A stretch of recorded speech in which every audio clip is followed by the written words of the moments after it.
Marvel के सबसे कम पहचान वाले सुपर हीरो में से एक एंटमैन के पास कौन से उपकरण हैं? पहला निश्चित रूप से उसका परमाणु सूट है, जो पिम कणों के कारण वस्तुओं के परमाणु दूरी को बढ़ाने या घटाने के माध्यम से आकार बदलने का कार्य करता है। लेकिन यह सब एक नियंत्रक के सुचारू संचालन के तहत ही हो सकता है, अन्यथा पहनने वाला व्यक्ति सामान्य शारीरिक कार्यों को करने में असमर्थ हो जाता है।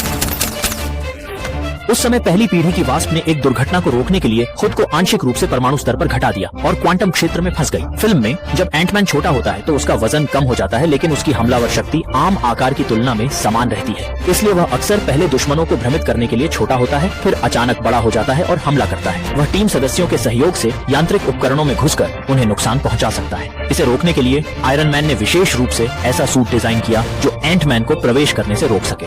हालांकि छोटा होने के बाद भी कुछ कमियां होती हैं, जैसे कि छोटे आकार के कारण वजन घट जाता है, जिसके कारण उसे शारीरिक हमले दोगुने प्रभावशाली महसूस होते हैं।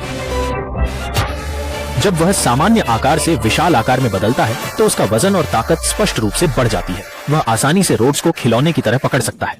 एवेंजर्स एंड गेम में उसने अकेले अपने बाकी साथी एवेंजर्स को मलबे से बचाया और फिर एक पंच से चितौरी जहाज को ढेर कर दिया। लेकिन विशाल आकार में परिवर्तन का नुकसान ये है कि उसकी गति धीमी हो जाती है और बड़ी मात्रा में ऊर्जा खर्च होती है। अगर ऊर्जा समय पर पूरी न की जाए तो वह बेहोश हो सकता है या उसकी मृत्यु भी हो सकती है। पिम डिस्क का उपयोग बहुत आसान है।